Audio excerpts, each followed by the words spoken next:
Olá pessoal, hoje nós vamos falar sobre a Índia. Mas antes de nós vermos algumas características da Índia, nós precisamos localizar esse país dentro do continente asiático. Observem aqui. Aqui eu trouxe o mapa da Índia, olha, bem no sul da Ásia. Aqui, ó, aqui está a Índia. Aqui todo o continente asiático, a Índia está aqui e aqui eu trouxe a Índia mais ampliada. Quando nós falamos de Índia, nós precisamos saber que é banhado pelo Oceano Índico. Então, a Índia é banhada pelo Oceano Índico. Continuando lá. Aspectos gerais e da população. A Índia é localizada no sul da Ásia, como eu mostrei para vocês no mapa, e banhada pelo Oceano Índico. Tem a 7ª maior extensão territorial do mundo, então é o 7º país em tamanho. É uma república constituída por 28 estados, do mesmo jeito que aqui no Brasil nós temos estados também, dentro do país, por ser um país de grande extensão, na Índia também. Cerca de 1/3 da população indiana, que é 1,3 bilhões de habitantes, vive nas cidades. Então, olha só, o país mais populoso do mundo é a China, que nós já vimos. E a Índia é o país mais povoado. O que é um país povoado? É um país que tem uma grande concentração de pessoas.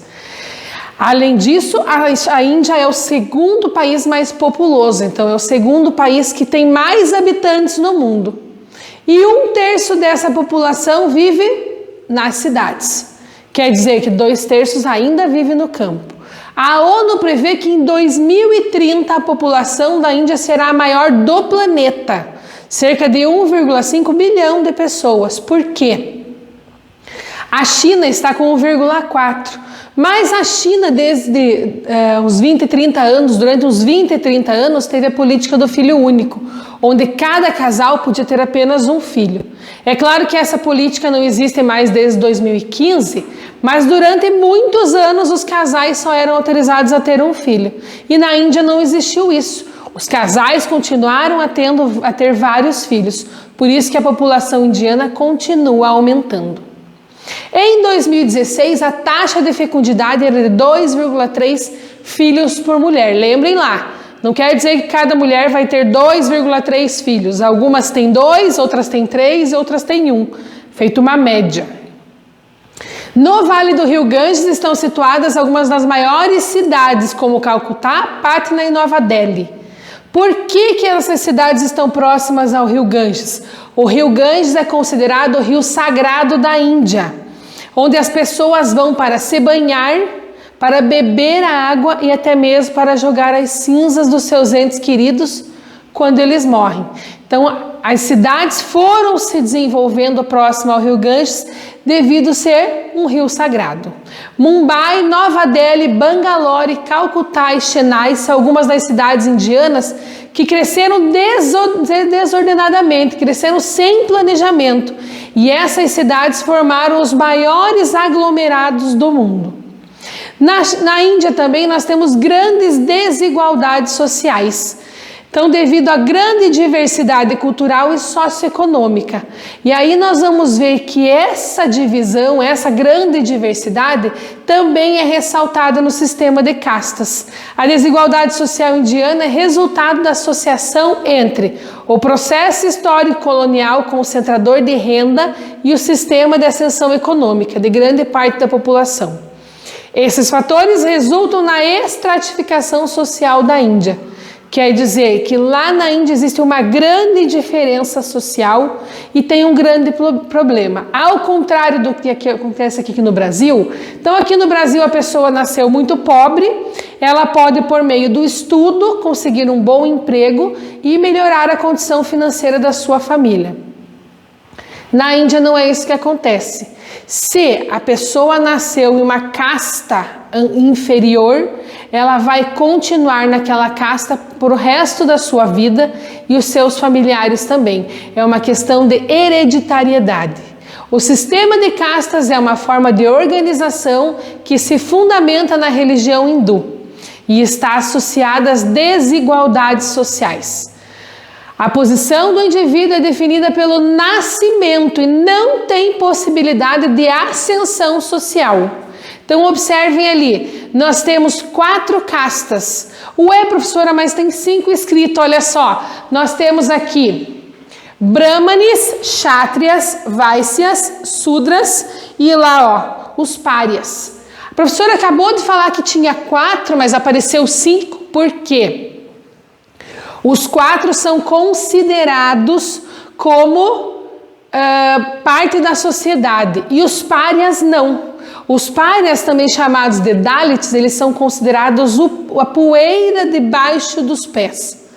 Eles são considerados impuros e eles são considerados pessoas que não têm nem sombra. Por quê? Como se eles não existissem.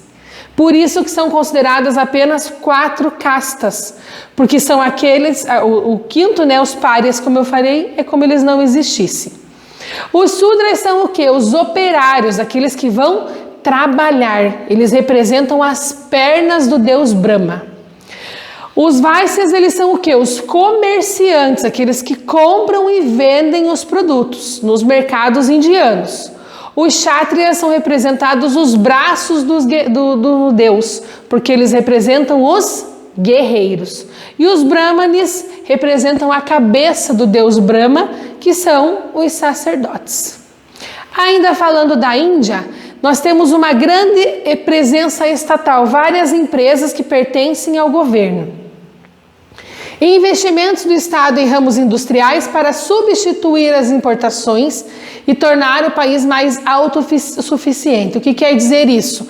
A Índia está investindo em empresas nacionais para que eles possam produzir dentro do país e não precise comprar de fora, não precise importar. A oferta e a extração de recursos naturais intensificam as obras de infraestrutura e o parque industrial está espalhado por vários núcleos urbanos, por várias cidades.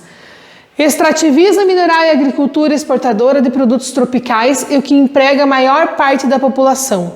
Ainda não é a indústria que vai empregar a maior parte da população, e sim as atividades primárias, extrativismo e agricultura.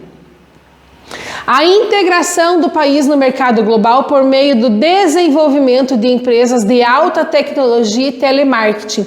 Principalmente o telemarketing é um dos empregos que as mulheres indianas têm nos últimos anos. É claro que alguns anos atrás as mulheres não eram autorizadas a trabalhar. Mas hoje muitas delas trabalham em empresas de telemarketing, porque elas ficam fechadas em salas e não precisam ter contato com outras pessoas. Elas falam por telefone, mas ninguém sabe de quem é aquela voz. A Índia atrai empresas de vários países, principalmente dos Estados Unidos e do Japão, por diversos motivos. Quais são esses motivos? Mão de obra qualificada, excedente de mão de obra com baixa qualificação e mercado consumidor com elevado potencial. Por quê? Um grande número de habitantes, 1,3 bilhão de habitantes, muitas pessoas para comprar. E a Índia é considerada hoje uma potência emergente, junto com Brasil, Rússia, China e África do Sul. Por que uma potência emergente? Porque as potências emergentes são países que têm ainda a base da economia nas atividades primárias, como eu falei da Índia, agricultura e extrativismo mineral, mas estão recebendo muitas indústrias. Então, países que vivem da agricultura e pecuária, mas recebem muitas indústrias, são chamados de emergentes. A Índia hoje é a 10ª economia do planeta, então ela está crescendo cada vez mais e desde 1990 está apresentando elevadas taxas de desenvolvimento. O comércio regional é intenso, principalmente com outros países da Ásia, como China, Japão e Coreia do Sul, principalmente devido à sua proximidade geográfica. Em 2016, a Índia teve o maior crescimento econômico entre o BRICS, que são os países emergentes. Ela tem um considerável arsenal nuclear. Então, devido a conflitos separatistas que acontecem no território indiano, fez com que o governo investisse nessas armas nucleares. Pessoal, hoje nós vimos algumas características da Índia, tanto características físicas, econômicas e demográficas. Até a próxima aula!